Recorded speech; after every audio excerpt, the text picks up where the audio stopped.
Shadows of the Absurd. Chapter 1: The Ordinary Awakening. Elias Thorne woke up one morning to the insistent beeping of his alarm clock, a sound that had become as familiar as his own heartbeat. He was 35, a mid-level accountant in a sprawling corporate firm that specialized in auditing the financial entrails of other companies. His apartment was a modest two-bedroom in a nondescript suburb of Chicago, furnished with IKEA pieces that screamed functionality over flair. The walls were beige, the carpet a faded gray, and the view from his window was a parking lot dotted with identical sedans. As he swung his legs over the side of the bed, Elias felt a peculiar twinge in his mind, a fleeting whisper that something was profoundly off. He dismissed it, as he always did, and proceeded with his routine: shower, coffee, toast with butter, never jam. Jam was too unpredictable. But today, as he stared into the mirror, brushing his teeth, the reflection stared back with an expression he couldn't quite place. Was it mockery? Indifference? Or just the flat gaze of a man who had long ago stopped questioning? Driving to work, the radio droned on about stock markets and weather patterns. Another day in paradise, the DJ quipped, and Elias chuckled reflexively. But why paradise? This gridlocked highway, flanked by billboards advertising happiness in the form of fast food and luxury cars. The dissonance crept in like fog. He arrived at the office, parked in spot 47B, his spot, and entered the glass tower that swallowed him whole. His cubicle was a shrine to order, spreadsheets pinned neatly, a single photo of his parents from a family vacation he barely remembered. Colleagues nodded in greeting, their faces blurred into sameness. "Morning, Elias," said Mark from HR, clutching a mug that read "World's Okayest Employee." Elias nodded back, but inside, a voice murmured, "Why are we all pretending this matters?" The day unfolded in numbers. Balancing ledgers, cross-referencing invoices. At lunch, he ate a turkey sandwich in the break room, flipping through a news app on his phone. Wars raged in distant lands, celebrities divorced, climate reports warned of doom. He scrolled past it all, feeling a hollow ache. Cognitive dissonance, he thought suddenly, recalling a psychology class from college. The term for holding two conflicting beliefs. Like believing in progress while watching the world unravel. That evening, as he microwaved a frozen dinner, the absurdity hit harder. Why did he live like this? For the paycheck? The stability? He had no family, no passions beyond binge-watching shows that numbed the mind. He sat on his couch, staring at the TV screen flickering with laugh tracks, and laughed along, though nothing was funny. Chapter 2: Cracks in the Facade. Weeks passed, and the twinge became a fracture. Elias began noticing inconsistencies everywhere. At work, his boss, Mr. Hargrove, a portly man with a perpetual tie stain, praised him for a report on cost efficiencies. "Great job, Thorne. This'll save the company thousands." Elias smiled, but thought, thousands for what? More profits for shareholders who already have millions. While the janitor scrubs toilets for minimum wage. He tried to shake it off with a walk in the park after work. Children laughed on swings, dogs chased frisbees, couples held hands. It should have been idyllic, but to Elias, it felt scripted, like actors in a play no one believed in. A jogger bumped into him, apologizing profusely. "No worries," Elias said, but internally, why apologize? We are all just atoms colliding in a vast, meaningless void. That night, he dreamed of a labyrinth where every turn led to a mirror reflecting distorted versions of himself, one successful and smiling, another ragged and screaming. He awoke sweating, the alarm beeping mockingly. Cognitive dissonance gnawed at him. He believed in logic, in cause and effect, yet life seemed a random farce. At a company mixer, Elias mingled awkwardly. Sarah from marketing, with her bright eyes and easy laugh, approached him. "You always seem so deep in thought, Elias. What's on your mind?" He hesitated. "Just wondering why we are all here, pretending to care about quarterly reports."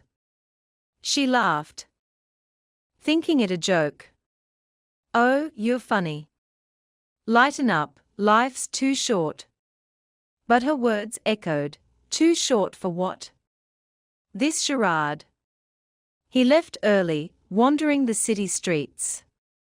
Neon signs blinked promises, "Eat here. Buy now. Be happy." Absurdity overwhelmed him. Why did society demand conformity when individuality screamed from every soul?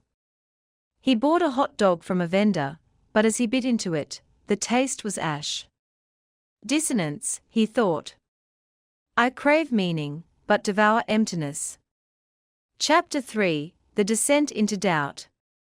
Elias's torment deepened. He started reading voraciously, Camus, Kafka, Nietzsche, books that mirrored his inner chaos.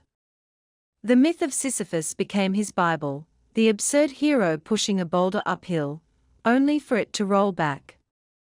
Was that him? Pushing papers in an endless cycle. At work, errors crept in. He misfiled a document, leading to a minor audit hiccup. Hargrove called him in. "Thorne, what's going on? You're usually spot on." Elias stared at the motivational poster behind the desk. "Teamwork makes the dream work." I don't know, sir. It all feels so pointless." Hargrove frowned. "Pointless? This is your career. Get it together." But Elias couldn't. He began questioning everything. Why wear a tie? A noose of convention.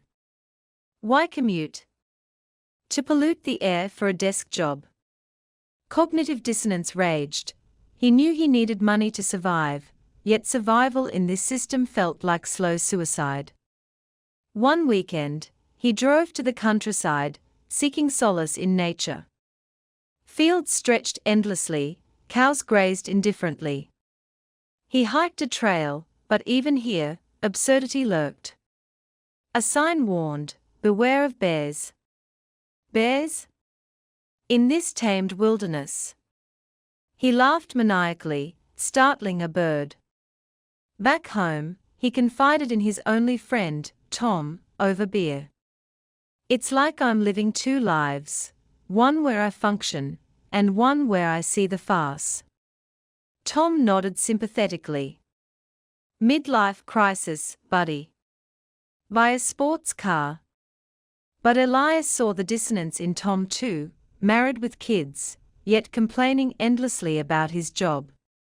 That night, insomnia gripped him. He paced his apartment, shadows dancing like mocking specters. Why exist if it's all absurd?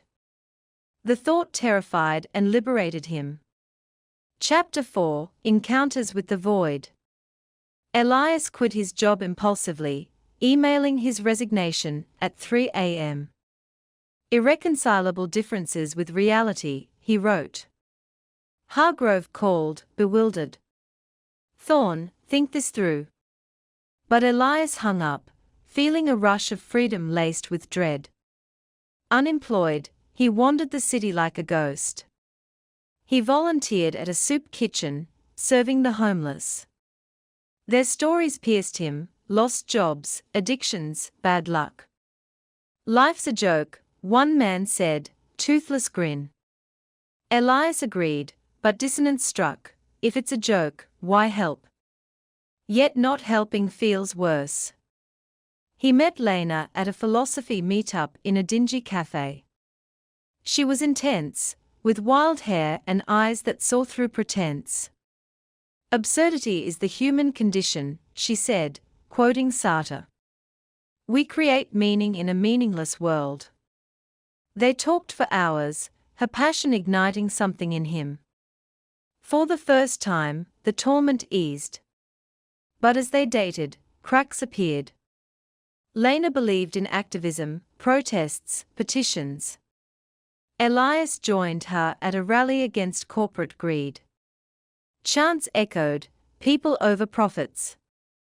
He shouted along, but inside, will this change anything? Or is it another absurd ritual? Cognitive dissonance flared. He wanted to believe, but doubt poisoned it. One night, after making love, Lena whispered, "You're tormented, Elias. Let go." He confessed his inner war. "I see the absurdity everywhere, love, work, even this." She held him, but he felt the void widening. Chapter 5: The Breaking Point. Months blurred. Elias's savings dwindled. He took odd jobs: barista, delivery driver. Each reinforced the farce, smiling at rude customers, racing against traffic for tips. At a coffee shop, a patron complained about his latte. "This isn't art." Elias snapped, "None of this is."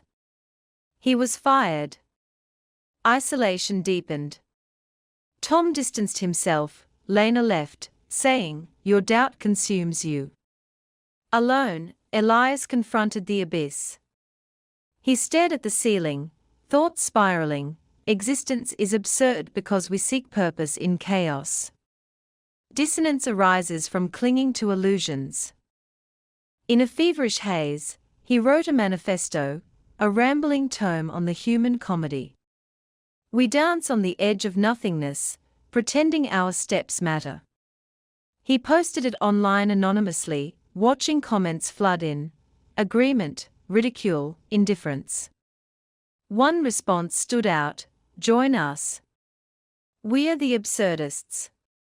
An invitation to an underground group. Intrigued, Elias attended.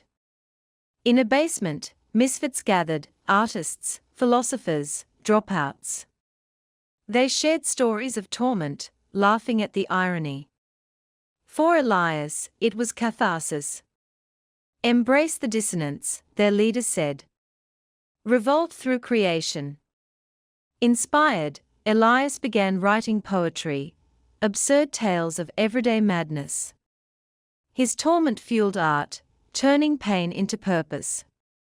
Chapter 6: Revolt and Resolution. Years passed. Elias published a novel, Echoes of the Void, a semi-autobiographical tale of a man lost in absurdity. It gained a cult following, critics praising its raw honesty. He traveled, speaking at events, sharing his journey. Yet the torment never fully vanished, it simmered, a reminder. Cognitive dissonance became his muse, believing in meaning while acknowledging its absence. He reconnected with Lena, now friends. "You've found balance," she said. Elias smiled. "Not balance, acceptance. We push the boulder, knowing it rolls back, but we imagine Sisyphus happy." In his quiet apartment, Elias woke each morning to the alarm's beep. But now, he greeted it with a wry grin. The absurdity remained, the dissonance echoed, but in revolt, he found freedom. The end was not an end, for life looped eternally. Elias Thorne, hero of his own farce, stepped into the day, tormented yet alive. Shadows of the Absurd. Chapter 7: Echoes of Acclaim. Elias Thorne's novel, Echoes of the Void, had unexpectedly thrust him into a spotlight he neither sought nor trusted. What began as a midnight manifesto, scrawled in the throes of insomnia, had evolved into a bestseller among the disillusioned. Bookstores displayed it in windows, Podcasts dissected its themes, and online forums buzzed with debates. Was it philosophy disguised as fiction, or madness masquerading as wisdom? At 40 now, Elias toured modestly, small venues, independent bookstores, university halls where students with pierced brows and existential tattoos hung on his every word. Absurdity isn't the enemy, he'd say, pacing the stage with a microphone that felt like a prop in a bad play. It's the canvas. Paint your revolt upon it. Applause followed, but Elias heard only echoes of his own doubt. Cognitive dissonance again, he thought.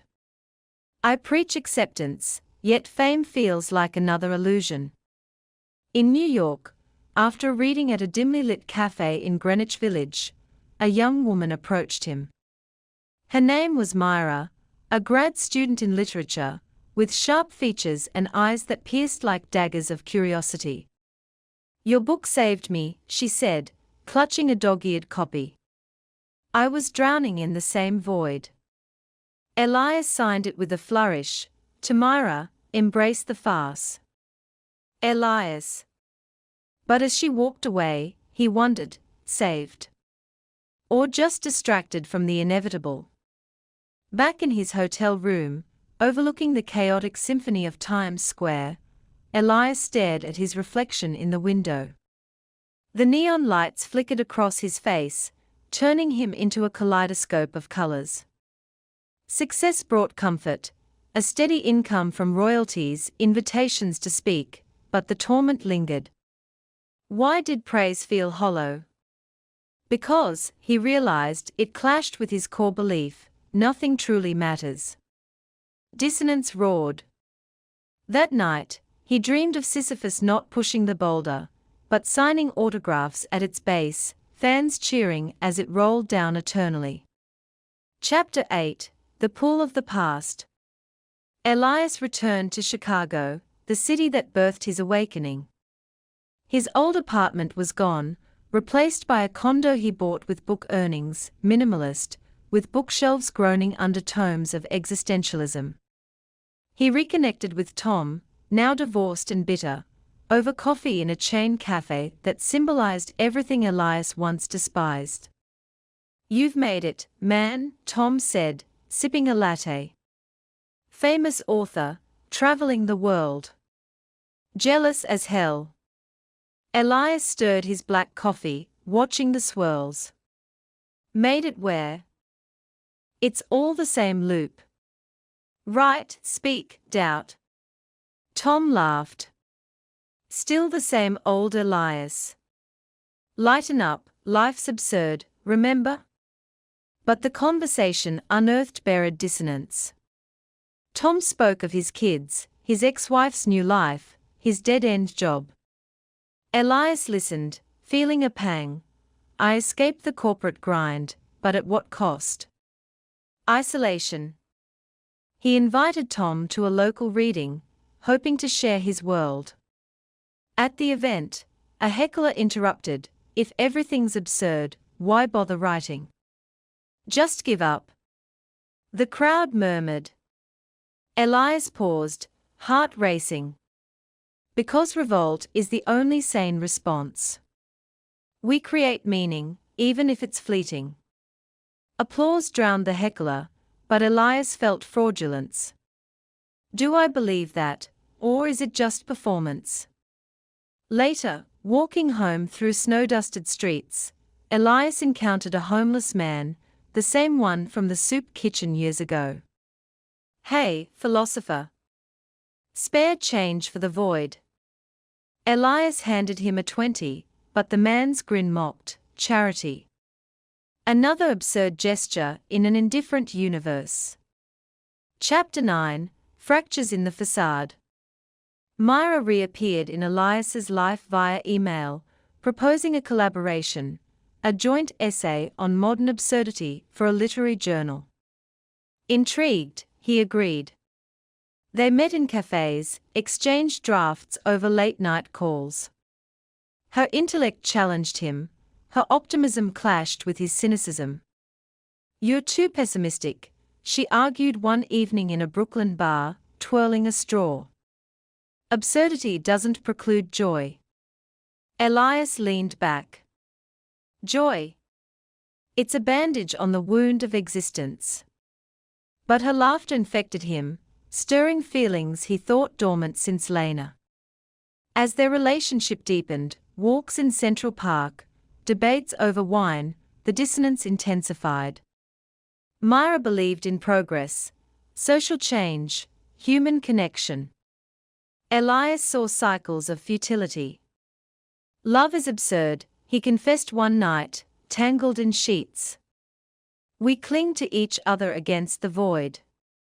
She kissed him. Then let's cling absurdly. But cracks formed. At a protest Myra organized against inequality, Elias stood amid signs and chants. This matters, she shouted. He nodded, but inwardly, does it? Or is it Sisyphus pushing a collective boulder? The conflict tormented him. He loved her fire, yet it highlighted his chill. One argument escalated. You undermine everything with your doubt. Myra yelled. Elias retreated. It's not doubt, it's truth. She left, slamming the door, leaving him in silence punctuated by city sirens. Chapter 10, Descent into the Abyss. Alone again, Elias spiraled. Royalties afforded travel, so he fled to Europe, Paris cafes where Sartre once pondered, Prague bridges echoing Kafka's shadows. But tourism amplified absurdity, tourists snapping selfies at historical sites of horror, as if pixels could capture meaning. In a Vienna museum, staring at Klimt's The Kiss, Elias felt envy. They embrace without question. His own embraces were haunted by dissonance. He wrote feverishly in journals, cognitive torment, believing in love while knowing its ephemeral atoms dancing. Back home, a health scare, a persistent cough leading to tests, revealed nothing serious, but it shook him. Mortality, the ultimate absurdity. Why fear death in a meaningless life? Yet fear gripped him. He sought therapy, a pragmatic step clashing with his philosophy. The therapist, Dr. Hale, listened patiently. Your dissonance stems from rigid beliefs. Flexibility might help. Elias scoffed inwardly, flexibility. In the face of the void. But sessions chipped away, forcing him to confront, perhaps absurdity wasn't absolute. Chapter 11, Sparks of Rebirth. Myra returned, tentatively. I miss our debates, she messaged. They reconciled over coffee, agreeing to navigate the dissonance together. Elias began a new book, Dissonant Harmonies, exploring how conflict breeds growth. At a conference, he met other tormented souls, writers, artists, who shared his burden. A panel discussion turned revelatory. Absurdity unites us, one said. Elias nodded, feeling less alone. Life looped, but with variations. He mentored young writers, finding purpose in their struggles. Tom remarried, Elias stood as best man, toasting to absurd happiness. Yet torment persisted, a faithful companion. In quiet moments, Elias gazed at stars from his balcony, wondering, infinite universe, finite minds, dissonance eternal. Chapter 12, Eternal Recurrence. Years blurred into decades.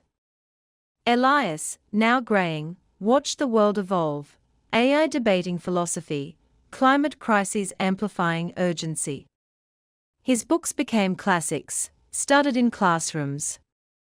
With Myra, they built a life, marriage, a child named Camus, ironically. Parenthood brought new absurdities, diaper changes amid existential musings. Why bring life into chaos, he asked Myra. Because chaos needs witnesses, she replied. The child grew, questioning everything, mirroring Elias's youth. In teaching resilience, Elias found his own. One dawn, Elias woke to birdsong, the alarm silent. He stepped into the day, tormented yet alive, the farce unfolding anew. Absurdity. A gift. Dissonance. The spark of humanity. And so the story looped, for in the absurd, there is no true end, only continuations. Shadows of the absurd. Chapter 13, Whispers of Legacy. Elias Thorne, now in his 60s, found himself a reluctant patriarch of absurdity. His books lined shelves in academia, quoted in TED Talks and viral memes. Dissonant Harmonies had spawned sequels, essays, even a documentary where earnest filmmakers probed his mind like archaeologists unearthing relics. Yet, as he sat in his study overlooking a quiet lake in upstate New York, a retreat bought with royalties, the torment whispered anew. Camus, his son, now a young adult pursuing philosophy at university, visited often. "Dad, your ideas are timeless," he'd say, eyes alight with inherited fire. But Elias saw the dissonance in him too, a boy raised on tales of the void, yet chasing degrees and dreams as if they held substance. Timeless? Or just echoes fading? Elias replied, pouring scotch with a trembling hand. Age brought physical absurdities, aches in joints, fog in memory, clashing with his mental clarity. Myra, his anchor, aged gracefully beside him. Their marriage, a tapestry of debates and silences, endured. "You're still tormented," she'd tease, stroking his graying beard. "It's your charm."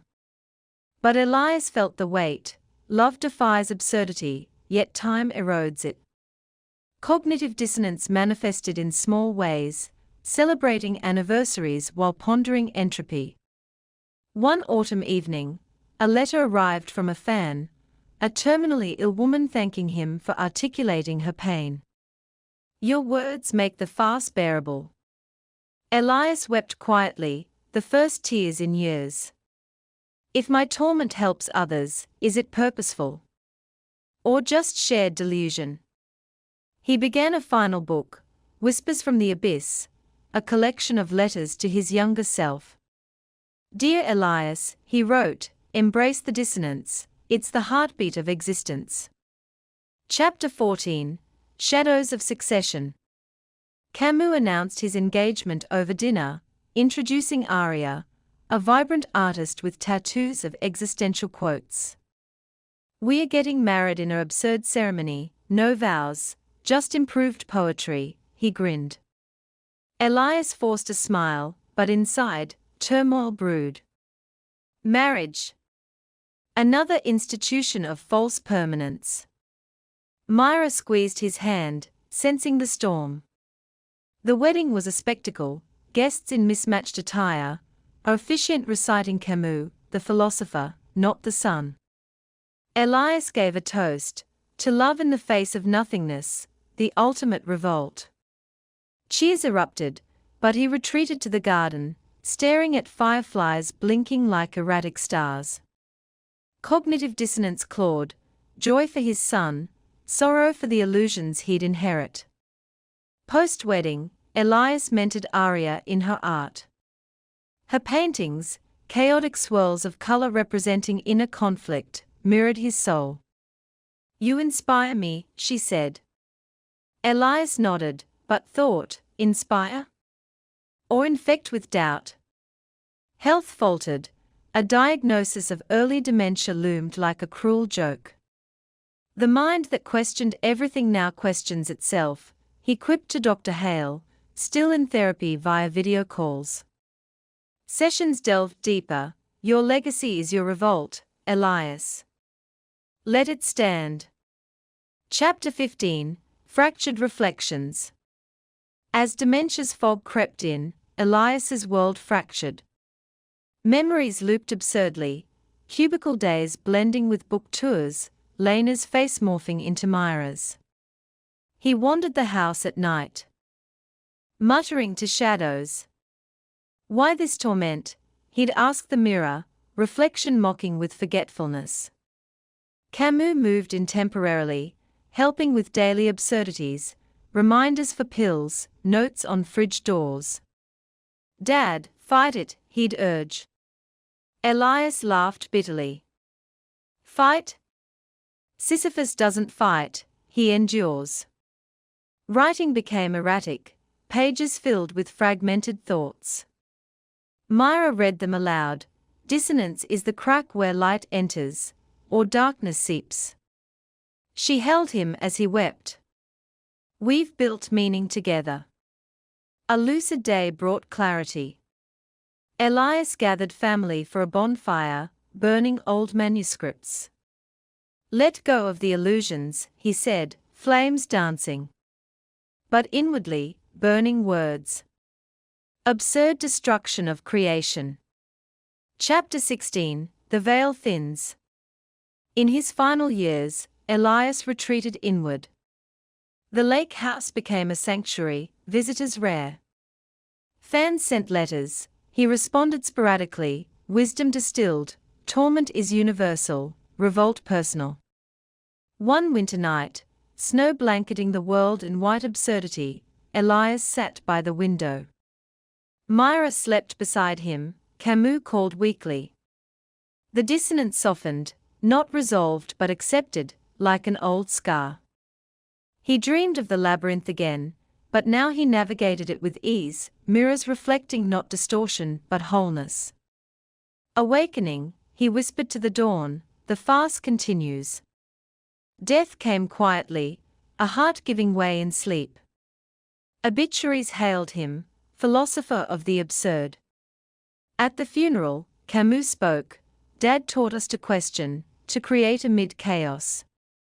Epilogue, Eternal Echoes. Years later, Camus published his father's unfinished works. Arias Art illustrated them. Their child, named Thorne, grew questioning everything. The world spun on, absurd as ever, pandemics, wars, technological miracles. Elias's ideas permeated culture, a quiet revolt against meaninglessness. In a Chicago cubicle, a young accountant paused mid-spreadsheet, feeling a twinge. The cycle renewed, torment birthing new heroes. For in the shadows of the absurd, stories never end, they echo, dissonant and alive.